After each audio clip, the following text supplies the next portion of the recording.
This is the story of an orphanage boy.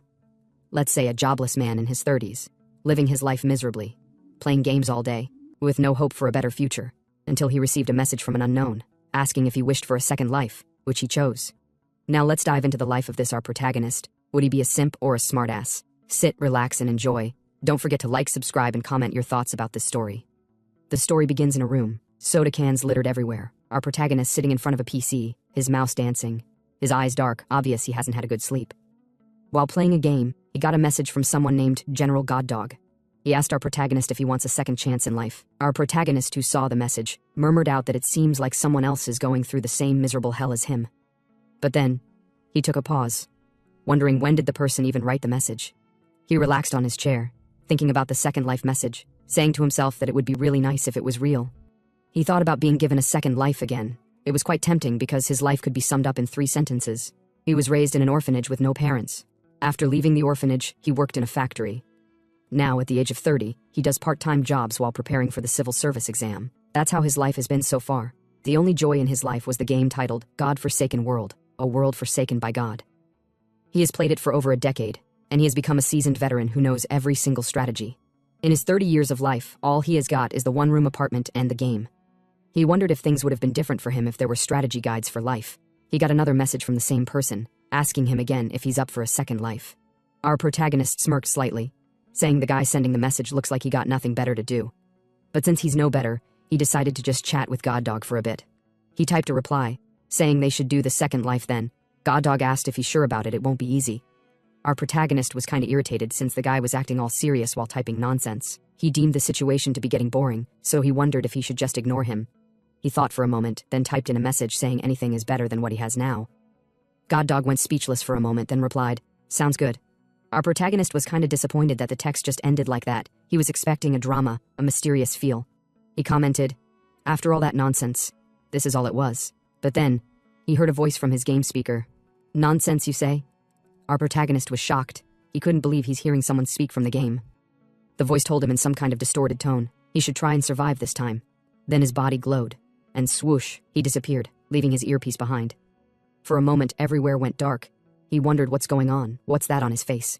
He struggled, but he couldn't move. He realized his hands are also tied. So he wondered if he has been kidnapped, but he had no idea when it happened. He took a pause. Why him of all people? He wondered again if it could be for his organs. He struggled. In front of him were cloaked men. One of them took off the cover from his face. The man, who seemed to be the leader, called our protagonist third prince of the Vault Magic Empire, Gilroshan Elro de Vault. Our protagonist, whose mouth was tied, had no idea what was going on. The leader told his men to remove his gag, which they did. The leader knelt, told our protagonist to raise his head. He should open his eyes and look at him. Our protagonist was surprised. The words from the leader sounded familiar. After examining him, the leader commented, saying that our protagonist's face matches the description. Our protagonist's face went pale with surprise as he realized that this is the exact one moment on God-Forsaken World. The third Prince Assassination event. It felt like a dream to him. He wondered if he has ever had a dream as real as this before, since it feels oddly familiar. The leader told him he better not try anything funny. Our protagonist wondered why the hell is the guy calling him that, or is it some kind of prank by a fanatic of God-Forsaken World? The leader turned around, told our protagonist that he would be executed today in the name of the Republic, and his head will be sent to his father. Our protagonist had no idea what he meant, then told the leader to wait. There must be some kind of misunderstanding here. But the leader raised his sword and swung it at our protagonist's neck, telling him for the second time not to try anything foolish. Our protagonist stood still. He could feel the blood dripping from his neck. The leader, eyes devoid of emotion, told our protagonist that even if he's just a scoundrel prince, he still carries imperial blood. So once the emperor sees his decapitated body, he won't be able to just laugh it off. Fear-driven, our protagonist realized that this isn't some sick prank, it's real. He's the trash-tier third prince Gilroshan Elro de Vault, the third prince of the Magic Empire, also known as the Pig Prince. He is a prince who has fallen out of the succession race for being lazy and behaving strangely. Our protagonist gritted his teeth worriedly, saying to himself that Gilroshan is an absolute bottom-tier noble with barely any lines. He's just a background extra NPC, and today is the end of the line for him. He took a pause, he looked around, he wondered who's the player if he's the NPC. The guy he was looking at turned his face away, then the leader asked the third prince if he has any last words while pointing his sword at him.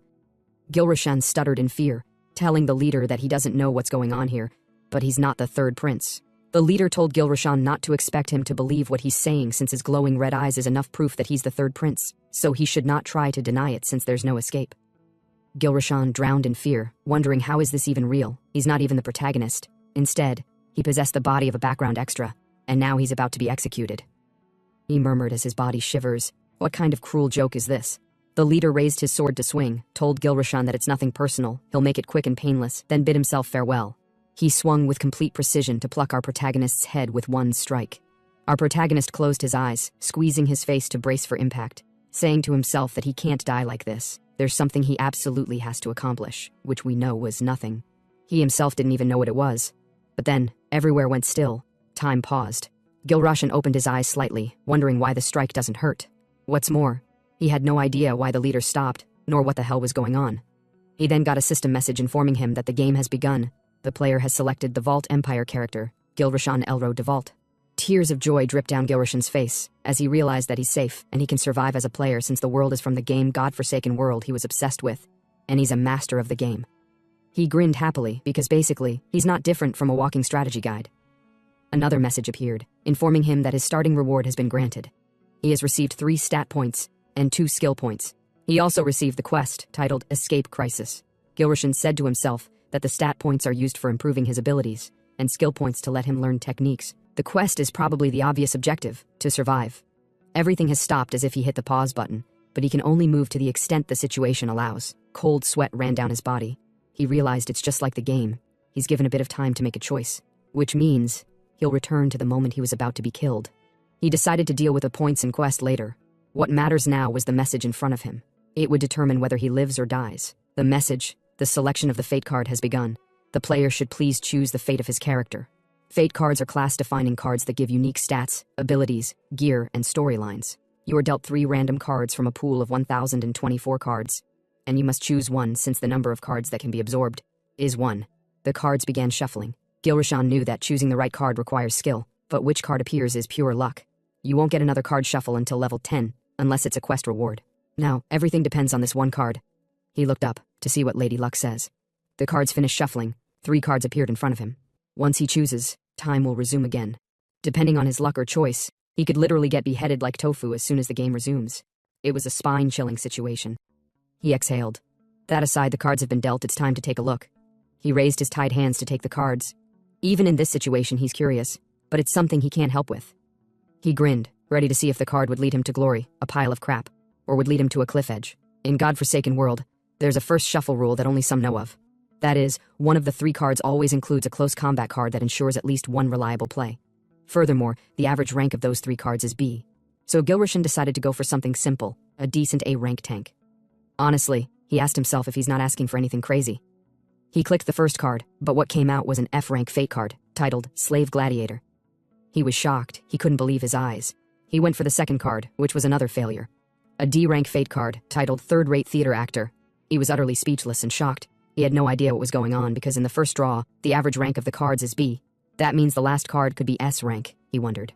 The smile on his face was obvious as he thought the card would probably be S rank. He then chose the card, it glowed. Then an outburst of colors. He protected his eyes from the light flashes, and as he looked, he was surprised to see that it was an X-ranked card, and an Archmage at that. He was surprised and happy. He had no idea what was going on. Since X is the highest rank, it's really hard to get. Even he has never received an X rank at the very start of a playthrough. Talking about the Archmage card, it's essentially the ultimate range DPS card. So he wondered how could it possibly appear at the beginning. He questioned, maybe it's because he's not a player character but an NPC. He deemed it to be possible since the body his consciousness is in right now belongs to an NPC named Gilrashan Vault. They call him the good-for-nothing prince, but unlike a custom player-made character, he has a background bloodline as a key figure. What's more, the Vlad Imperial family in the original story is known for having produced exceptionally talented mages. That aside, now it's time to choose. The one thing is, there is a card among those 3 that can save his life. He gritted his teeth disappointedly because the damn problem is that the card that can save his life is not the Archmage card. One might think X-rank card is the best. Sure, the card comes with bonus stats, unique skills, exclusive equipment, and a storyline. But the only thing he can actually use right away is 3 unique skills per card. Even among the Archmage's skills, there's a defensive one called Field Domination, but its effect only applies to magic or magic-imbued weapons. And more importantly, all magic skills require time to draw mana from the circle around the heart and materialize the spell. But still, no one in their right mind would give up an X-rank card like that. He was quite hesitant at first. He then exhaled, said to himself that if he weren't a seasoned player, he probably would have picked the Archmage and lost his head. Also, if this were a game, he'd have respawned after dying once, but this is different. An NPC that dies in the game doesn't come back, so if his head got cut off, that's it. He'll die for real. And he can feel the cold blade on his neck, which clearly shows that this is reality. He said to himself, unbelievable. Whoever brought him into this world, he doesn't know their motive was. But not only did they stick him into the body of an extra, they made him a player just before his head was about to get chopped off, and they threw him an Archmage card like some kind of cruel joke. He then picked the F-rank Slave Gladiator card, determined to survive the predicament he's in. His expression darkened. He then let out a depressed laughter. He never expected there would be a day that he would throw away an X-rank for a trash rank card. He laughed out subtly as he deemed the situation to be very interesting. He then wished the Archmage card goodbye. They should meet again. Now, back to the card he chose. He got a message that he has obtained 3 unique skills exclusive to the Slave Gladiator. Pissed, he asked the system if it's mocking him. He already has his fair share of luck thanks to him. Gilrushan knew that if you draw a junk character, the only answer is re-rolling, but in this case he has got no way to re-roll. In the original game, the third prince died bleeding out. But now that he's in the body, he was determined to survive. He took a pause, wondering how to use the skills. Immediately, the system resumed the game. Then swoosh, the leader's sword swung at his head before he could even react. Gilrushan's body immediately went to the ground. The leader turned around and told his men, great job. They'll all return as quickly as possible starting now. They should follow the planned route through the Lockman Mountain Gate. But then, someone told the leader that the third prince isn't dead.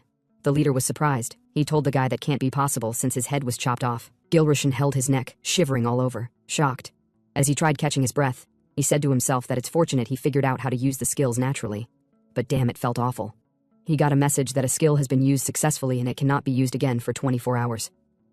The 3 skills of Slave Gladiator are preference for masochism, preference for sadism, and preference for restraint. As for the first skill, when the user takes non-lethal damage and no follow-up damage is received, mental and physical regeneration are greatly increased. It has a cooldown of 15 minutes. For the second skill, it performs a flashy move that causes a dramatic bleeding effect, but only deals minor damage, 15 minutes cooldown.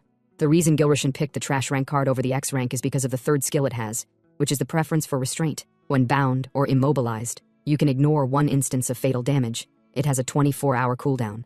It's a notorious card among players who enjoy perverse playstyles. At first glance, the skills seem useful, but each one has a drawback. The main issue would be that there's never a good opportunity to use them. That's why it's F rank.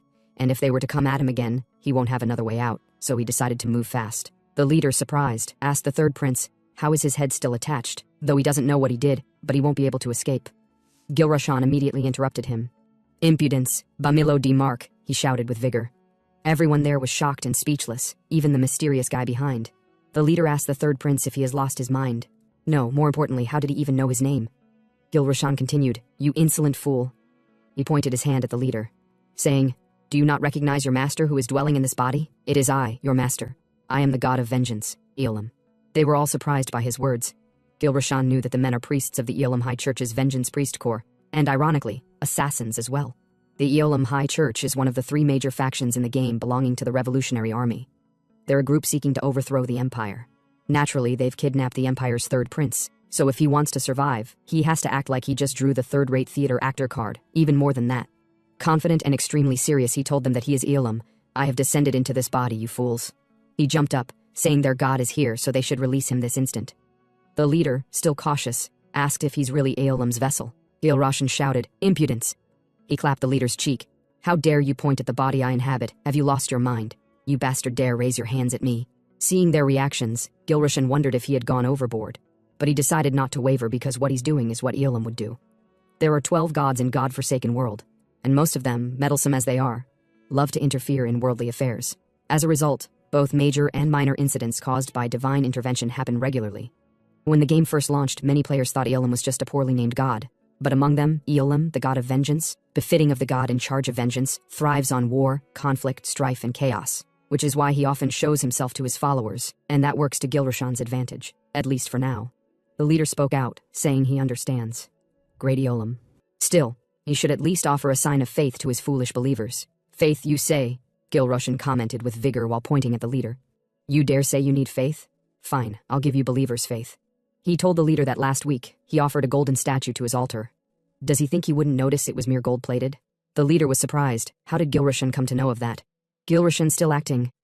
Don't you think I wouldn't notice that pathetic prank? Why the hell would you offer me gold-plated? Do you all have a death wish? You damn fools. Release me this instant. The leader immediately told his men to release him, The men immediately apologized to Gilroshan. Gilroshan calmed down since it looks like most of them have fallen for his act, which is not that surprising. No one would believe the incompetent third Prince Gilroshan could pull such a feat, though the old man Bamilo still seems suspicious. Bamilo is a high archpriest of the Eolim High Church, known in the Revolutionary as the orchestrator behind the third Prince assassination incident. Bamilo bowed, apologized to Lord Eolim for failing to recognize him. Gilroshan knew Bamilo is thinking right now. Let's just observe for now. Gilroshan asked him if that's all he has to say. Confident, he told them all to go on their knees. They immediately went on their knees, begging for forgiveness. While on his knees, Bamilo told Gilroshan that to behold him is an honor they do not deserve. However, he asked why did he descend himself instead of sending an oracle to the high priest. Gilroshan said to himself that Bamilo is really sharp, he still doesn't trust him, and there's another one too. He had no idea who the guy is at the back, it's driving him insane, so he decided he needs a more secure failsafe. He then crouched to Bamilo, telling him that Prince Gilroshan shall become his personally chosen apostle, so no one is to lay a finger on him. Bamilo was surprised by his words. His expression is like he just swallowed shit. Well, he can't be blamed. They're about to lose the high-value target they went through so much trouble to get. Our protagonist then told Bamilo with confidence that Prince Gilroshan of the Empire will someday join their revolutionary army. Bamilo replied understood. They shall spare the third prince and return as per his will. Gilroshan knows that if they return now, they'll confirm the truth through the high priest, and they'll come back for him. That look in Bamilo's eyes says they're confident they could kill him anytime they want, which shows that there must be another traitor. Someone behind the scenes of the conspiracy, because there's no way someone from an imperial bloodline, even if they're good for nothing, would be left to die just like that. Unless both sides were in on it. On top of that, too many people want Gilroshan dead, so the Empire is a prison to him, a closed cage with no escape. Gilroshan grinned, told Bamilo that what he's about to say must be kept a secret. The third prince will not return to the imperial capital. He will go to Orax. He'll soon become an apostle, so he must prepare, and while en route to Orax, he should ensure the child's safety. Not just that. He shouldn't just protect him, he should treat him with utmost care. Bamilo was dumbfounded. Orax is the largest city in the west, and the capital of the revolutionary army. It's enemy territory to the Empire, but knowing the event to come, Gilroshan deemed it to be safer there. And in Orax, the more you know, the more you can gain. He grinned as he said to himself, too bad he'd let the Archmage card go. There are still plenty of ways to cheat his way through. He turned around to leave, calling the rest to stop kneeling. They should get going. He grinned wildly, saying to himself, in order to turn this trash rank into an overpowered character, he has got to scam everything in sight. Sometime later, somewhere in the woods, they camped after walking for some while. Bamilo's men all brought different kinds of meals to give to Gilroshan, each dragging that theirs is more better. Gilroshan pulled back, turning down their meals. He told them that someone's gonna get stabbed here, so they should stop shoving the sharp stuff in his face. In addition, he told them he's trying to lose weight. At least they should know what weight loss meant. They all insisted, saying with innocent eyes that Lord Eolim instructed them to treat him with the utmost respect. If they don't, they won't be able to face Lord Eolim. Seeing their eagerness, Gilroshan wondered if he had said too much for it to have so much impact on them. Seeing their innocent eyes, he questioned if this is the vengeful priesthood or the vengeful boy band. There is no way such a gaze is that of an assassin. While drooling, he told them to please stop. He wants to eat too, but he's holding back. They still insisted. Just one bite. If it tastes good, he won't gain weight. Someone added, saying Gilroshan doesn't need to lose more weight. His figure was perfect from the start, so he should eat whatever he wants. Gilroshan told the guy he's quite the liar. Though the weight loss is one thing, but seeing such meals and not eating them is torture. Then Bamilo arrived behind them. With a domineering tone, he asked them what are they doing without even setting up a parameter. They're all too relaxed. Have they forgotten they're still in imperial territory? They should get up now. Bamilo sat down. He told Gilroshan that they're all just deeply faithful, so he should not think badly of them. He then stretched out a chicken thigh to Gilroshan, saying when it comes to meat, it's always bird meat. I'm joking, he remarked. I brought this to eat myself. Gilroshan sighed, calling Bamilo the worst. A few minutes later, he finished eating the chicken and threw the bone into the fire, then commented, telling Gilroshan that he has lost a lot of weight, to lose so much weight in just 3 days. Gilroshan replied, he didn't expect to lose so much weight either, he murmured. Did the story writer change? Bamilo added, saying he has seen all sorts of people, having been raised as an assassin in the church, but he has never seen anyone as tenacious as Gilroshan. Gilroshan told him with a little smile that at first, he wondered how he'd get through the imperial territory, then said to himself that even he could tell Gilroshan's condition wasn't normal. Going back some moments ago, while they were walking in the woods, at that time Gilroshan hadn't lost weight. He fell on his knees, breathing heavily. He wondered what kind of body is this anyway? He can't get up. Looking at his character information, his stamina is only 9, a single digit. He was surprised himself because the average NPC's overall stats are around 200, with stamina between 40 to 60, so stamina being 9 means he's practically a corpse. That's when he decided to raise his stamina somehow and lose some weight. At that time, one of the assassins told Bamilo about Gilroshan's situation. He told Bamilo that the situation is really serious. At this rate, they'll also be in danger. But Lord Aelum gave them instructions. They can't just abandon him, so he asked if they should use a potion. Gilroshan worriedly gritted his teeth. He doesn't want to take the potions because if things go south, the vengeful spirit might have to fight in his stead. Anyway, the feeling of being a burden to someone really sucks. He then smashed his head on the ground, then told them all with determination that there's no need for potions, they should get going. They were all surprised by his action, even Bamilo. His skill, taste for masochism, got activated, and the skill's effect will apply for 30 seconds. If non-critical damage is taken with no subsequent damage, mental and physical recovery is greatly increased. As they walked, Gilroshan said to himself that abnormally low stat points can be quickly improved through training without investing points. So if he's just going to be a burden, he decided to smash his head in a few things. He did it multiple times, which completely shocked the assassins. They were surprised at how tough he is. It was unlike him. Then Gilroshan got a message that as a result of his harsh training, his stamina has improved to 37. He deemed it as just the beginning. He still has a long way to go. Bamilo told Gilroshan that by tomorrow, they should reach the teleport gate they'll use to return to Orax. However, he went speechless for a moment. There's a problem. They originally came to kill him, not to take him back alive. No one expected him to become Lord Aelum's apostle. He then went speechless again. They both looked at each other. Gilroshan told him. He knows there's an accomplice inside, so he should speak freely. Bamilo was surprised he knew, then told him that they were supposed to leave a corpse as proof and a result, but they couldn't. And since the third prince hasn't returned, they must think there's a problem with their cooperation. Furthermore, since they know who they are, it's not hard for them to predict their escape route, so the gate must already be blocked. But they're the vengeful priesthood, the elite of the revolutionary army. They can break through, but being attacked from both front and back would be a difficult situation, so... He paused for a moment. It's already tough, but it seems they need to pick up pace even more. By the way, he added, telling Gilroshan that he's surprised he knew there was an accomplice inside. Does he happen to know who it is? Gilroshan replied yes, it is the Imperial Minister of the Interior, Viscount Zyrek Moss. Bamilo asked if there's any reason why he thinks the Viscount is the accomplice. Gilroshan deemed the question to be unexpected. It isn't just a simple test. Bamilo is curious about him. To keep the vengeful spirit under his thumb for a while, Gilroshan knew he'd need to prove himself, so he decided to think carefully. Zyrek Moss isn't a one-off NPC, and he knows his every move. He then told Bamilo that the Minister of the Interior is an Imperial, but his roots are Kaniza. And the war between the Empire and the Kaniz over the Northwestern Territories wasn't that long ago. Plus, the Kaniz are close with the Revolutionary Army. He immediately remembered something. He asked Bamilo, didn't his daughter just get married? Her husband is from a local noble family in a border region. As he knows, the Empire and the Revolutionary Army are in truce, but small skirmishes are constantly happening at the border. If he's a local noble from such a place, it's one of those two things. Either he's a sworn enemy of the Revolutionary Army, or he's colluding with them. Confident, he said, the fact that he married off his daughter to create a link with the Revolutionary Army, and that the target was the Great Church of Eolim. Perhaps the Minister of the Interior's son-in-law is an Eolim follower or priest, maybe. Gilroshan deemed the situation to be so far, saying to himself that he should have studied more. Bamilo was surprised. Unbelievable, he remarked, saying he never expected the third priest to be hiding such insights, which is so different from what people say about him. Gilroshan said to himself that Bamilo looks like he's completely reassessing him, though to be exact, he's looking at Gilroshan, his shell. Anyway, their retreat is already cut off, and Gilroshan, who should have died, didn't. According to the story, the third Prince Gilroshan was supposed to die 4 days ago. His survival has changed the game, so Minister Zyrek will use the strongest card he has. Gilroshan took a pause, he thought. The closest defense forces to the Lockman Gate northeast of the capital Curtain is the Special Knights, and their commander is Marquis Elron Reut. While he was in thought, Bamilo told him that they need to shake off the pursuers and get to the gate, so it'll be tough, but he should hang in there. If they dally now and get trapped from both sides, it would really be bad. Gilroshan told him no, that won't do, they won't be able to break through. Bamilo asked Gilroshan what idea does he have. Gilroshan thought to himself that he needs to find a new path, a path he has never taken even in the game, a path him as Gilroshan and Gilroshan must take. Bamilo told Gilroshan to listen. Aelim's command was to safely take him to Orax, but then he got interrupted. Gilroshan told him they should wait here for a moment. Bamilo asked what for, why should they wait? Suddenly, the mysterious guy stepped in. He asked Gilroshan if he intends to wait for the bear and nightingale who are pursuing them. He stepped forward, tone cold. Aren't you trying to wait for your personal guards? Gilroshan looked at him speechless, had no idea what on earth is up with the guy. Struck a nerve, did I? You've got a lock on your mouth now that you can't speak. It seems like I'd have to tear it open. He unsheathed his sword, killing intent obvious.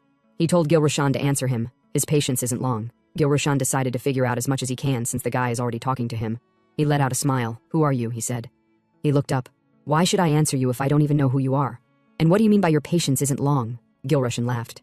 What do you think the High Priest Bamilo would do? The guy was pissed by Gilroshan's word. Gilroshan realized the guy is surprisingly simple-minded. He stood up. He decided to tell the guy two things. 1. He has no intention of returning to the imperial palace. If he did, why would he have struggled to follow the vengeful priesthood rather than just stalling for time?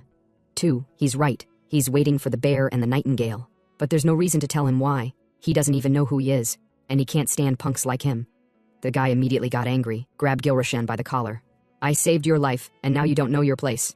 Gilroshan smirked. He then noticed the flower scent in the air. Bamilo stopped them. At the same time, Gilroshan had no idea what that was just now. Bamilo and the guy both looked at each other as if they were signaling themselves. Bamilo then told Gilroshan that Irgal, though not officially part of the church, is a comrade who shares in the great work of the revolution. Just as Gilroshan thought, the guy was a mercenary. Player characters in God-forsaken world don't typically belong to any specific organization. In other words, they can freely travel the world like mercenaries. Plus, he has never heard of an NPC by the name Irgal. So he wonders if he's someone like him from the real world. Still with a cold tone, Irgal then told Gilroshan to tell him why he's waiting for the bear and nightingale. The so-called bear and nightingale, it refers to Cal Cillian, a 6-star knight who shadows the 3rd Prince Gilroshan, and Tarvan Sui, Gilroshan's magic teacher and a 7-star witch. Irgal told the 3rd Prince to come on. He should tell them why must they wait for him here. Irgal told Bamilo they don't have time for such bullshit. They should just turn Gilroshan into a corpse right now. Gilroshan then said, the commander of the Special Knights is Marquis Elron Reut. They should also know. Yes or no, he told them to both answer. The two were speechless. Bamilo then replied yes, he knew. How could he not know one of the Empire's 3 greatest sword masters? Gilroshan asked if he can win against him, but there was no reply. So he continued, if we go to the gate like that, he'll kill all of us, you idiot. If they want to die, they should die alone. Gilroshan thought for a moment. Marquis Elron Reut. He reached the 9-star realm with a sword. In player terms, it makes him a super high-level NPC, around level 90. He's a monster, one of the few who can be counted on the entire continent. Well, Gilroshan remarked, challenging the Marquis isn't a bad choice. That is, if he wants to disappear without leaving a corpse. As the tension thickened, Irgal turned to Gilroshan. So, just as you said, going forward from here is basically walking into death?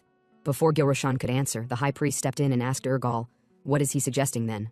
If the 3rd Prince is right, and Elron, the Marquis, is guarding the gate, then even if the bear and the nightingale show up, it's hopeless, isn't it? Gilroshan glanced at Irgal. He wasn't speaking, not even a blink.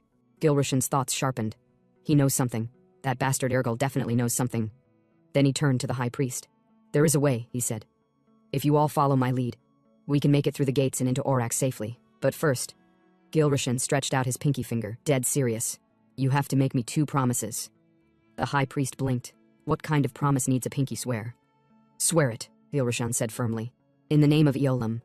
After a beat of hesitation, the High Priest relented. He raised his hand and locked pinkies with the prince. Very well. I, Bamil, swear in the name of Eolam. I'll carry what the 3rd Prince tells me to the grave. Gilroshan smiled. Good. Then if we make it into Orax, I want one thing. The High Priest squinted. What kind of thing? Gilroshan said it like he was asking for candy. Just a pair of glasses. That's it? The High Priest asked. Yep, but they're the kind only sold in Orax. The High Priest sighed. If that's all. I swear that too. In Eolam's name. Gilroshan's face turned serious, then came the secret. He leaned in. The one they all call the bear, the one known as Kars Cillian. He is none other than the legendary Knight of Dawn. He used to be a high-ranking knight of the Empire's Holy Order, but after the Empire fractured, he defected to the Northern 5 Kingdoms, and now commands the True Light Order. His real name is Kars Reut, not Kars Cillian. The High Priest's eyes widened. Does that mean he is the illegitimate son of Elron Reut? Gilroshan also told him that except from Elron Reut the Marquis, and Kars himself isn't aware. But as all this dropped like thunder, Irgal just stood there, unflinching, unbothered, unsurprised. Gilroshan glanced at him, just as I thought. That smug bastard knows all of this already. If he's really from the same reality as me, then he's probably figured out who I am too. Since the 3rd Prince, who was supposed to be dead, isn't dead. But how much does Irgal actually know about this game? Before he could dig deeper, boom, a violent explosion echoed from the distance. Gilroshan's eyes shot wide. No, that can only be one person.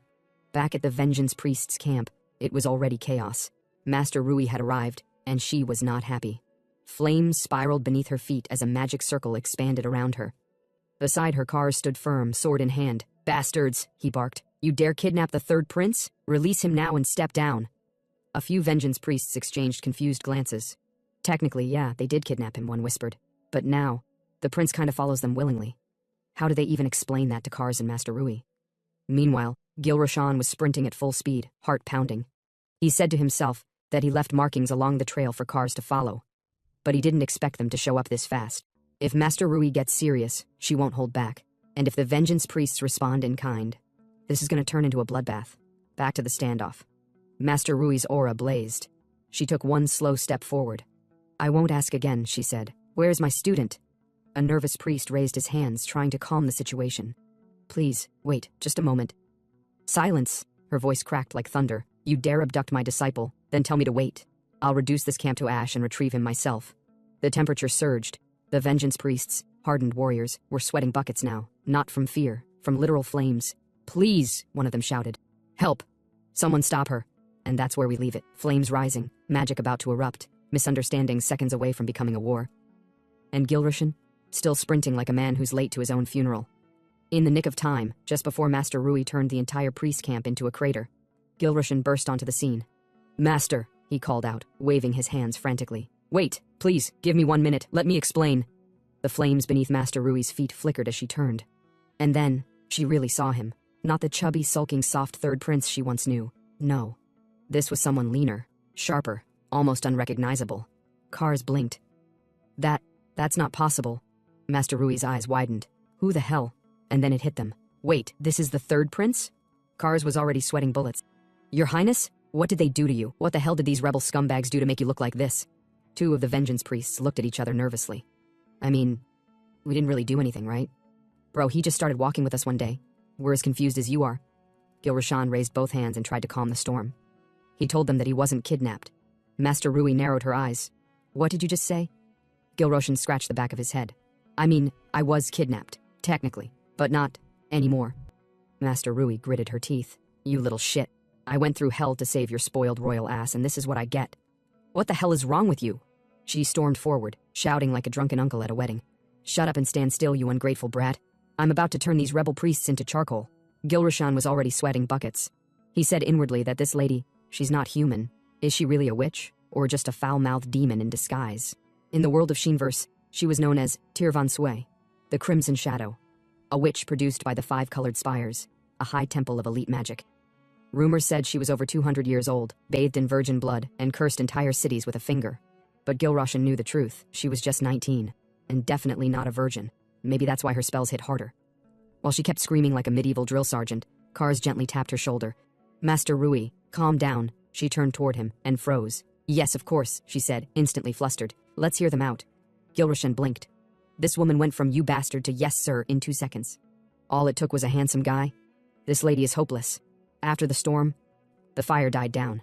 The tension eased. Gilrushan stood between his master and Kars and finally spoke. I'm going to Orax. Everything stopped again. Master Rui stared at him like he just admitted to licking dungeon slime. You've gone mad, Kars shouted. Do you have any idea what that place is? That's enemy territory, a revolutionary stronghold. You'll be cut down before you reach the gates. But Gilrushan didn't flinch. He said he know what they're thinking, that he's being reckless, that he've lost it. But this isn't some blind gamble. This is his decision, his only path. His survival and his fate lie in Orax. He turned slowly and walked forward. This is an order from your prince. Kars fell silent. Master Rui stared, speechless. I'm sorry, Gilrushan continued. He said he know Master Rui may have thought he abandoned magic, that he gave up on becoming an artisan, but he never let go of it. Then he bowed. To my master, I ask your forgiveness. I know I've disappointed you, but I swear, one day, I will acquire the multicolored lights. The moment he said it, Master Rui's eyes widened. The multicolored lights. It was a phrase she hadn't heard in years. Not from modern magicians, not from the devout academies, not even whispered. In Sheenverse, the multicolored lights were legendary, said to be the essence of true, complete magic. A phrase passed down quietly within the multicolored tower, where Rui herself had trained. Even most artisans today don't know that name. But Gilrushan, he knows it? She looked at him, stunned. He's always avoided eye contact. He was never serious, never focused. But just now, his gaze. Just now, he felt like someone walking toward something greater. He had no talent for magic, so he acted like he didn't care for it. Gilrushan, the third prince, played the fool flawlessly. Inside the palace, he kept up the act, lazy, clueless, unmotivated. But in truth, he had been craving magic all this time, secretly, desperately, stubbornly. And now, he'd finally let it show. Master Rui stared at him in silence. She wondered what the hell she herself had been doing these past 5 years. She never noticed his talent, his will, or his resolve. She sighed quietly and said she failed him as his master. Gilrushan looked at her and Kars, then made his request. He said he want both of them to stay with him. Master Rui gave a short nod. Fine. I will. Wait, what? Gilrushan blinked. Just like that? She smiled faintly. Well, as the fallen master of the reckless third prince, now that her students found his path, isn't it her job to trust him? She turned slightly, smirking. Besides, who knows, maybe he'll make her master of the five-colored tower one day, but she wasn't the problem, Cillian was. He's a perfect principlist, the kind of knight who wouldn't compromise, even if the world burned around him. His only goal is to return the prince to the palace, Rui thought grimly. Even if His Highness commands otherwise, he'll refuse. He'll say something like, "Please forgive my disloyalty. I'll drag him back by force if I must." But then, Kars began to tremble. Tears filled his eyes. "Your Highness," he whispered, "you really said those words." He dropped to one knee. "I, Cillian, your blade, will walk the path you choose. And if any dares oppose it, they shall be broken by the sword of Cillian." He wept openly, and wouldn't stop. Master Rui blinked, speechless. Is this loyalty or is this obsession? She can't tell if she should feel touched or disgusted. Gilrushan just gave a small smile. Good, he's with us now. Meanwhile, back at the palace. In the war chamber, Marquise Elrond Royt stood thinking nothing but thoughts. News had come. The third prince was still alive. Royt sighed heavily. Troublesome boy. Just then, Lord Pellet stepped forward and said, "Captain, we've confirmed traces of the fugitives, but they're clever. They're causing chaos on every route." The Marquis clenched his jaw and said, "Gilrushan is useless, and Kars, the Marquis' son. That child should have lived as a slave under imperial law. But he fought, cleaned his bloodline, gave him purpose, sent him to the Cillian family to be raised properly. And what do? Make him the bodyguard of the Empire's most reckless prince. And now they vanish together? Kidnapped?" His fists curled.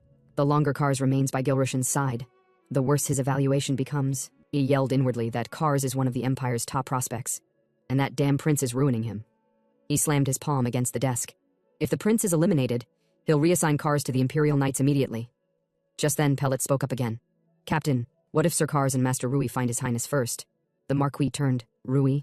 The seven-star witch? Yes. Though, her poison fire magic isn't suited for pursuit. It's unlikely." The Marquis chuckled darkly.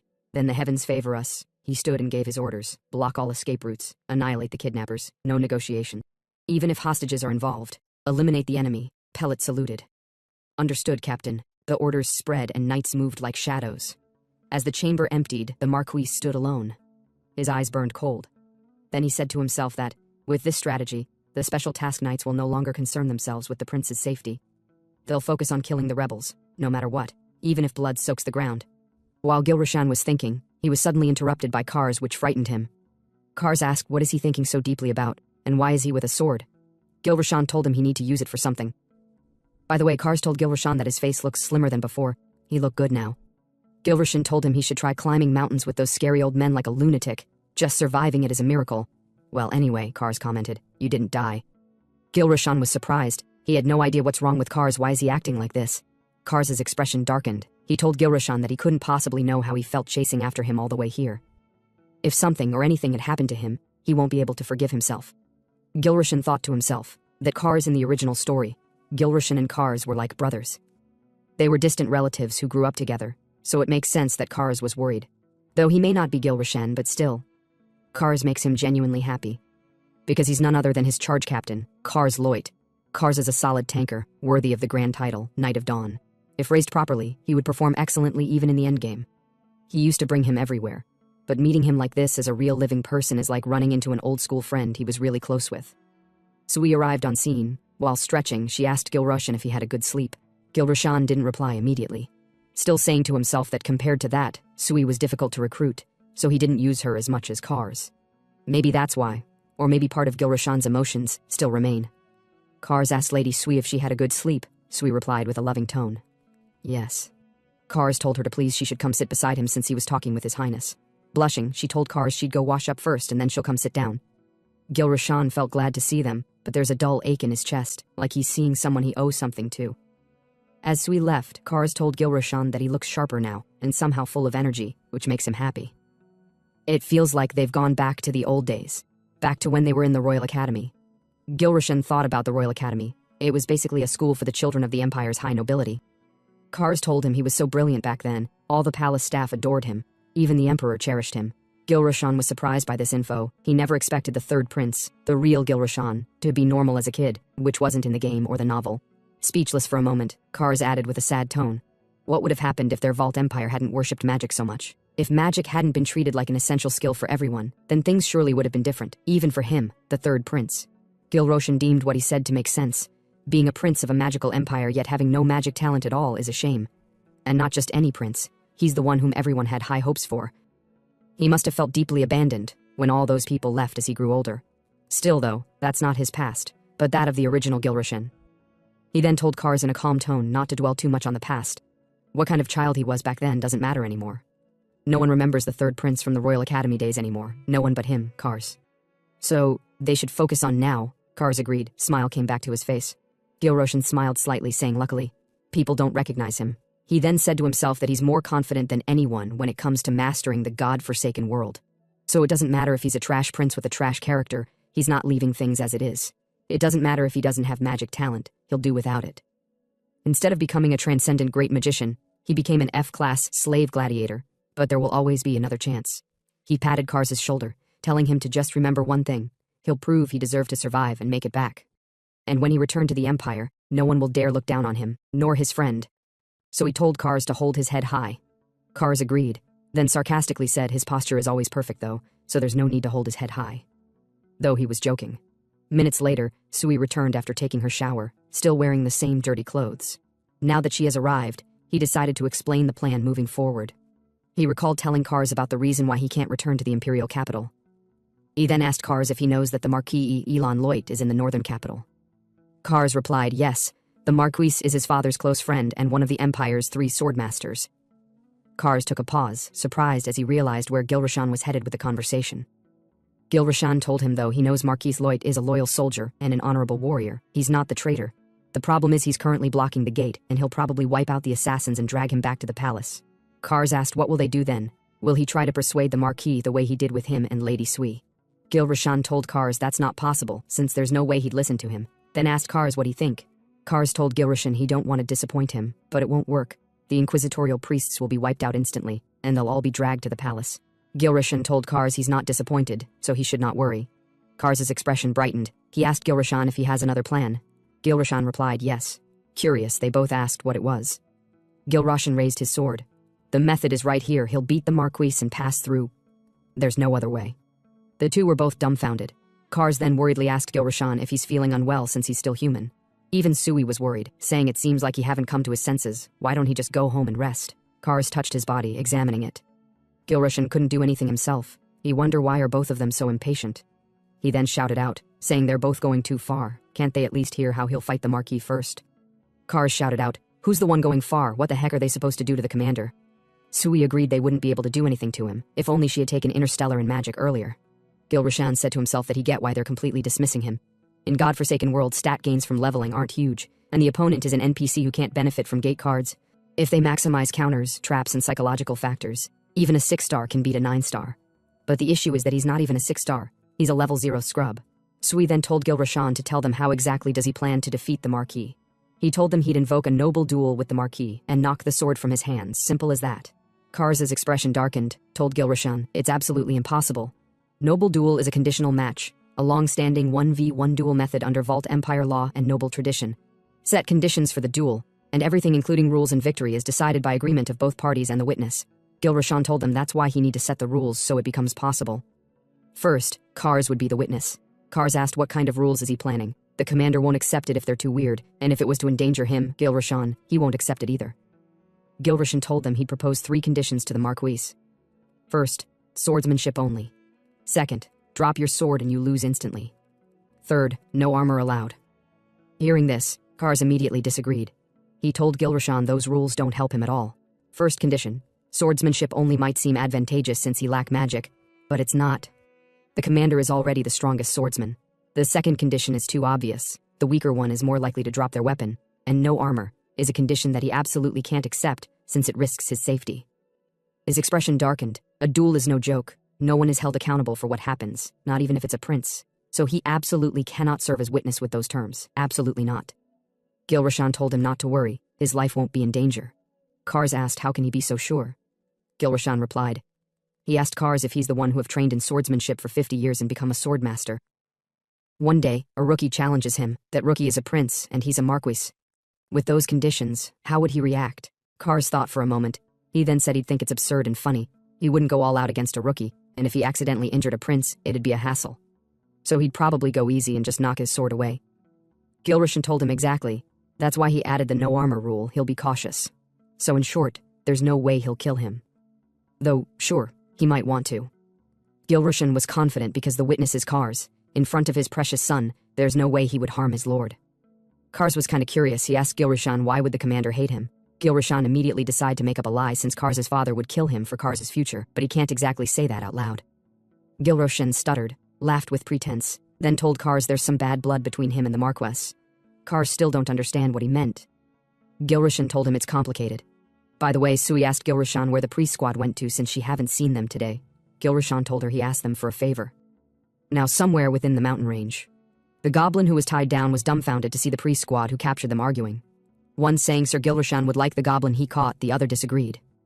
Bamilo arrived on scene, carrying a bigger goblin. He saw the priest arguing. One of the priests asked Bamilo what about the people the goblins had captured. Bamilo told him he sent them back to their village, told them it was God Eolam's will, and that they should give thanks to the god. Anyway, they have caught enough, so the preparations should be complete, so he told them to go fetch the third prince, Gilrushan. The priests all argued who'll be the one to go call the prince, but then, Bamilo told them that although he may be the future apostle, until the archbishop confirms it, they can't be sure. For now, he's still a prince from an enemy nation, so until it's certain, they must be careful not to grow too attached. He then told Irgal to go fetch Gilrushan. Irgal agreed, and as he left, he deemed this to be the perfect opportunity to figure out what Gilrushan's planning, and he might act depending on how things go. Gilrushan told them that things should be wrapping up now, so they should talk while moving to the next mission. Master Rui blinked. Wrap up what? Gilrushan shrugged. Then he told her that he sent the vengeance priests to clean out the nearby goblin village. They should be done by now. Kars and Master Rui exchanged glances, the kind of look that says, did he just outsource an entire raid while strolling? Gilrushan then added, but of course, the final blow should be dealt by him, the third prince, in the haunting ground. The haunting ground wasn't your beginner dungeon. No, it was a foggy, cursed, goblin-infested hellhole, the kind of place where even seasoned warriors got stabbed in the butt by gremlins with attitude. As they walked, Gilrushan began explaining his next plan. His so-called trump card was that he knew the Marquis's weakness. Kars snorted. Please. I know Captain Gromhart's weakness too. Apparently Elron Reut, the Marquis, had poor synergy between his swordsmanship and magic. Master Rui chimed in, saying she heard the same rumor, that the Marquis' magical output was weaker than most swordmasters. But Gilrushan corrected them. That's only true compared to other elites. His real issue is his right shoulder.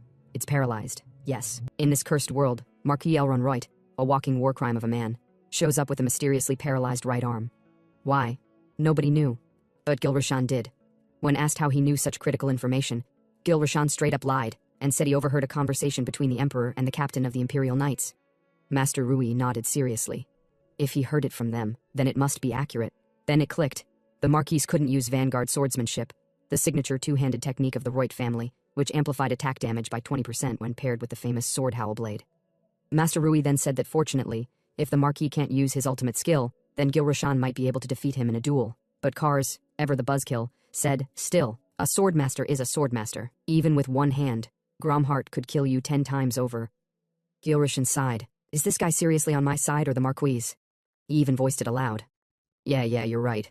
But I also know which one-handed technique the Marquis uses. Master Rui and Kars stared. Wait, he know that too? Gilrushan grinned. If the mission is just to make him drop his sword during the duel, there's still a chance. And just as things were getting hopeful, someone crawled out of the shadows, a masked man. It was Irgal. The guy didn't even announce himself. He just walked up like some edgy narrator and asked, do you really think that little plan is enough to make the Marquis drop his sword? Gilrushan blinked. This mysterious guy again. Since when was he even here? Irgal ignored him. Do you even have the strength to take one hit from him, or are you just bluffing, Your Highness? Gilrushan scratched the back of his head. He agreed that with his current strength, yeah, he'd probably explode on contact. But that's when he revealed his secret. He planned to use the Elixir of Strength, a consumable that can give him a temporary power boost. Irgal, of course, read him like a book. So he's planning to take down the king of the Lochman Mountains, also known as Gromhart. This red-skinned goblin warlord wasn't your average monster. He was a nightmare in armor. Gilrushan admitted it. Yeah, I know I can't win alone, but if we do our part here, someone will come to help us.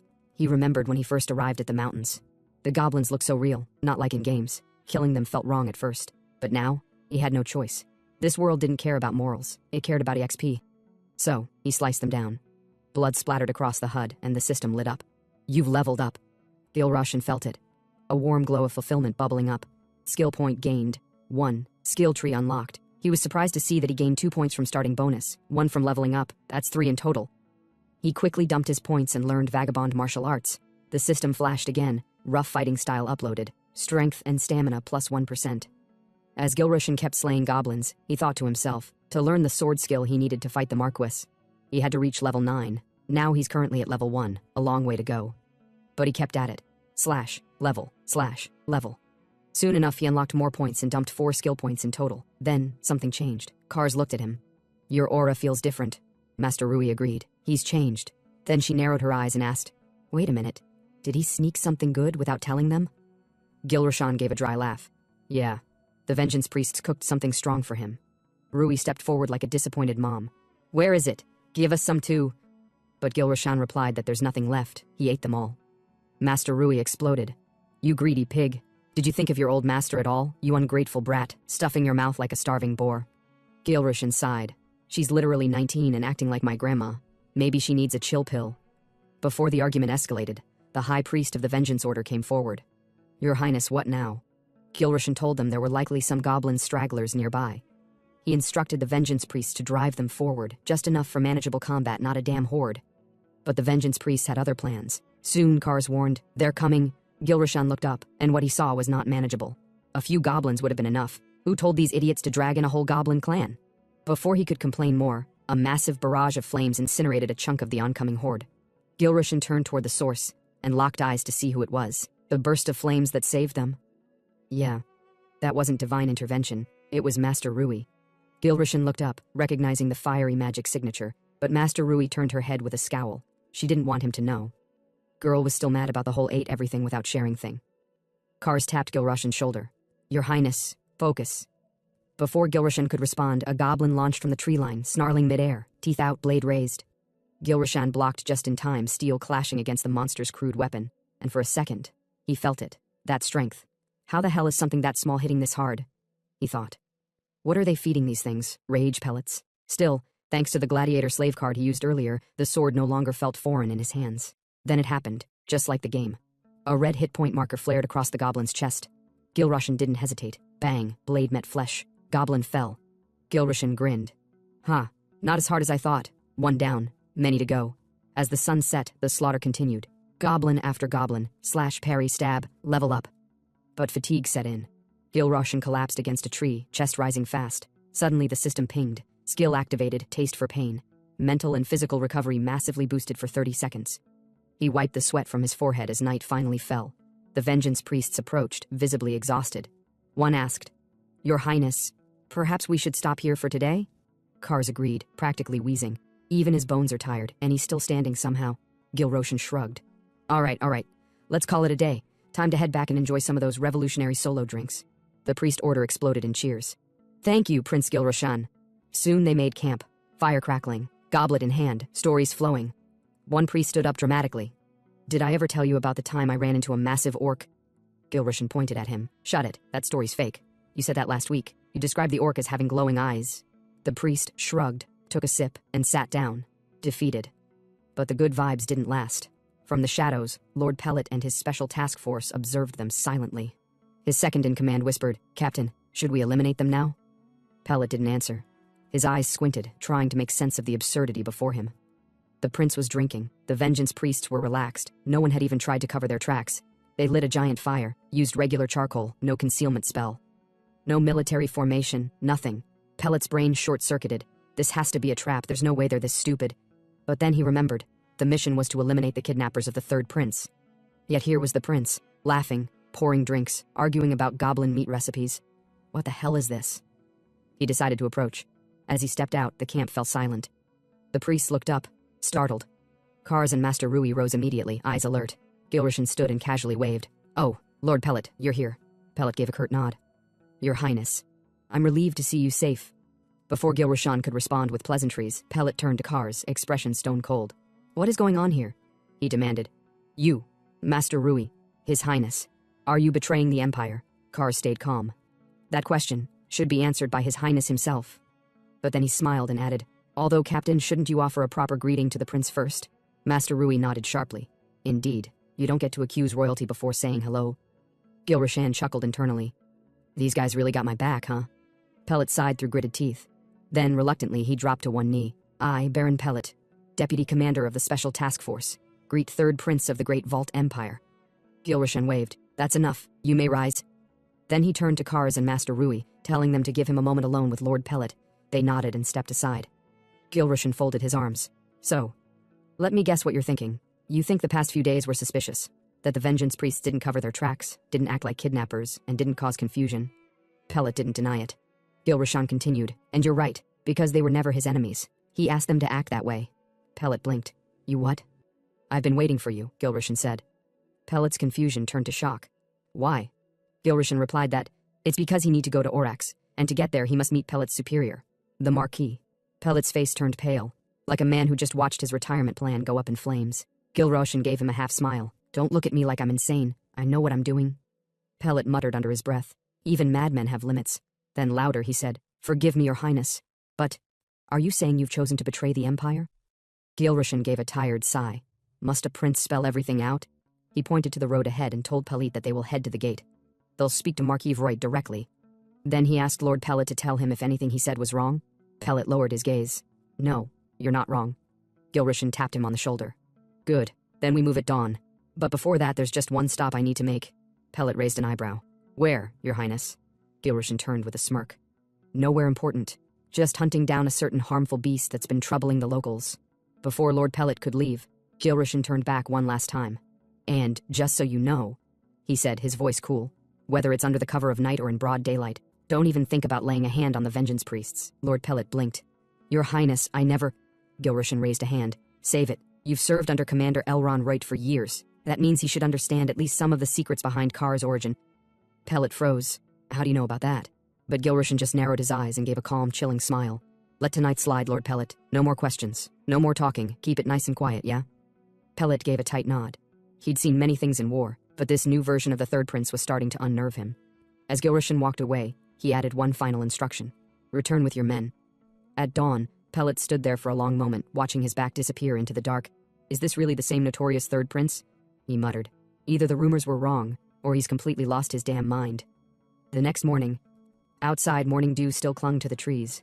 Gilrishan stood alone, his sword flashing through the air as he practiced. He murmured to himself, the sword-style Marquis Vroyd uses with his paralyzed shoulder.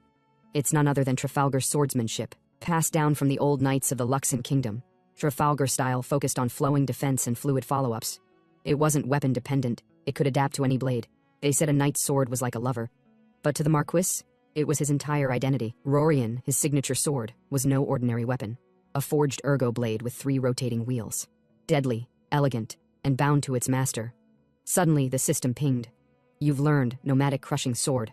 The swordmanship is grade C, and the special skill is locked. Just then, the system informed him that he has unlocked basic swordsmanship. Gilrishan smirked. He was filled with joy, he exclaimed. Finally, a basic sword technique. He muttered to himself. So, Trafalgar is grade B. This nomadic crushing technique is only grade C on paper, but... He began testing it out. Crushing swordsmanship relied on overwhelming weight, raw power, and relentless pressure. But flowing swordsmanship, like Trafalgar, relied on gentle redirection and elegant soft counters. In this world, also known as Sheenverse, all styles followed a rock-paper-scissors logic. The difference in grade didn't matter much if the matchup favored you. He grinned. This could work. Gilrishan recalled the story of the Luxon Kingdom, a vassal of the Empire.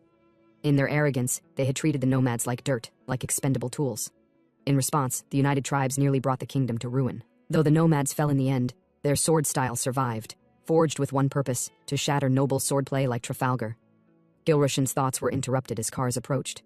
The troops are assembled. Gilrishan nodded. I'm on my way, but as he walked, he whispered to himself, this nomadic crushing swordsmanship may be grade C for now, but its potential is only beginning to awaken. Meanwhile, the Vengeance Priests and the Special Task Force had gathered, but the air was electric, not in a good way. Their eyes clashed like blades, glares flew like daggers. You'd think the real war was between the troops, not the monster. These two factions, oil and fire, they did not get along. And in the middle, our guy, Gilrishan, trying to explain the mission. He laid out the plan, rather than one big flashy hit, keep stacking smaller wounds. That's the key. He asked if everyone understood what he just said. The Vengeance Priests finally cut in. Your Highness, we heard you the first 10 times. Really? Lord Pellet added, yes. We understand. Gilrishan sighed. No, you don't. You're all just staring at each other like you're about to duel over who gets the last potato chip. Truth was, this whole situation felt off. Gilrashan originally planned to sit the whole thing out, let Irgal handle the operation. But Irgal read him like a book. I'm coming with you, he said coldly. Let's not pretend they'll listen to me without you. Gilrashan chuckled. Thought so. Then he turned and told Kars to punch him. Kars blinked. What? Gilrashan repeated, hit me, hard, loud. I need to get their attention. Kars hesitated. Your Highness, I can't hit the Prince of the Empire. It's fine, Gilrashan growled. Do it. With the groups watching, tension rising, Kars finally raised a fist and smack. The sound echoed. The tension broke. They all looked to the direction of the prince. With face red, Gilrashan stepped forward. I, Gilrashan Elodevalt, will now take direct command. His voice turned hard, commanding. Once we enter that dungeon, no politics, no hesitation. You follow my orders, or no one is making it out alive. Everyone went quiet. He continued, Gromhart, king of the Lockman Mountains, is not some petty beast. Whether you're vengeance priests or task force soldiers, if you disobey, you die. Lord Pellet sighed deeply. Didn't he say this was a simple monster hunt? Since when did it escalate to a boss raid on Gromhart?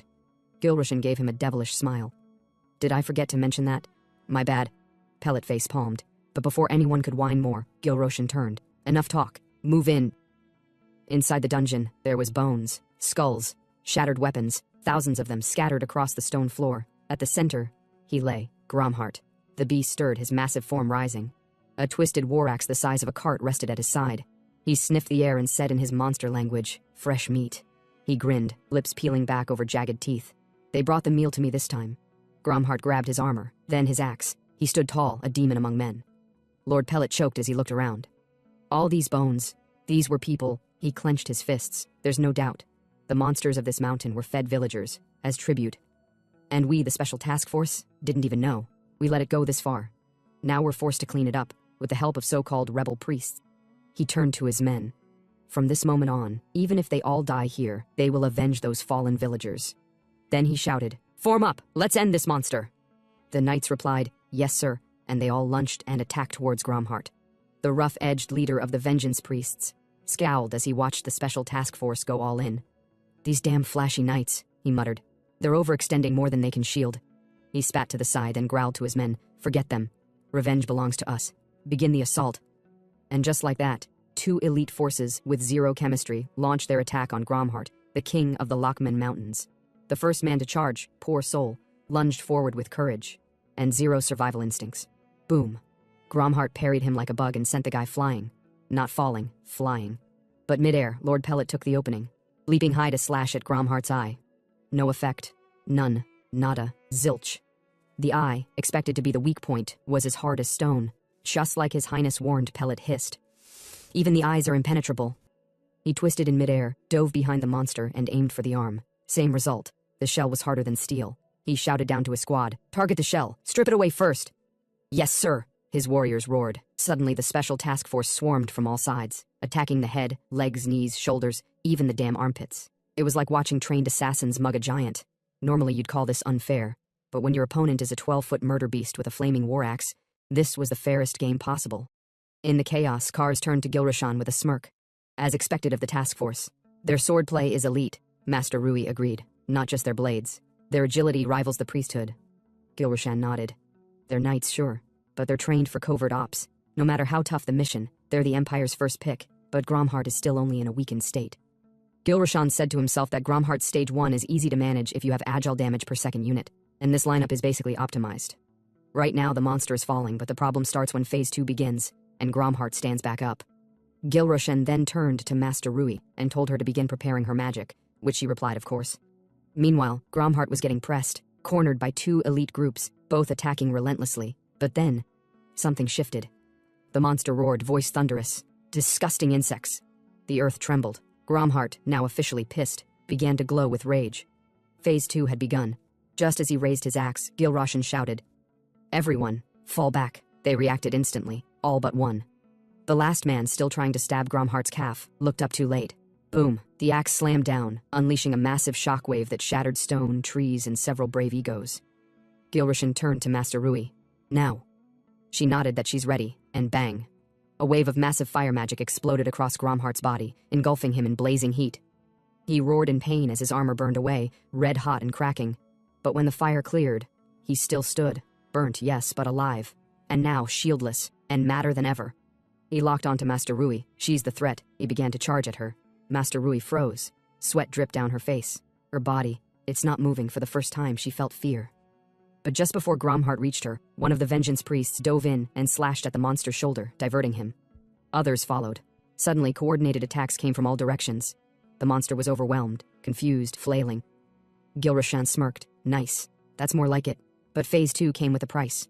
Gromhart now had high resistance to physical damage, strong natural healing. Sword strikes? Practically useless now. Back when Gilrashan briefed them, the vengeance leader had asked, how can that be? They can't deal damage to the monster at Phase 2, not even with sword spirits. Gilrashan answered then, imbuing swords with magic can help, but it's inefficient. Worse, it might even trigger his healing. So, how do they kill it? Elemental magic. Burn him, freeze him, shock him. That's the only way. He explained it clearly. Magic damage hurts. But swords? Useless. Master Rui, a 7-star witch, was the key.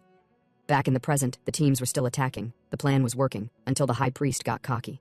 Crackling with lightning, he sprinted toward Gromhart like an action hero. This is it. He sliced the monster's leg, landed perfectly with a heroic pose, and even smiled mid-slow-mo. It's only right the monster dies to the Sword of Revolution. The special task force glared. Oh, hell no. Suddenly, they weren't fighting with each other. They were fighting against each other. For credit. Everyone wanted to be the one to land the finishing blow on the monster. Chaos returned. Master Rui called out, fall back, I'm about to cast the final spell. Nobody listened. They all wanted the glory. Rui turned to Gilrashan, exasperated. What should she do? She can't fire like this. They'll all be caught in the blast. Gilrashan stood frozen, sweating. What the hell is this? Everything was going so well. What happened? He gritted his teeth. This is bad. If this continues into Phase 3, we're dead. Then he shouted, Lord Pellet, High Priest, what are you doing? Call them back. He yelled again, voice echoing. This isn't the monster's early stage anymore.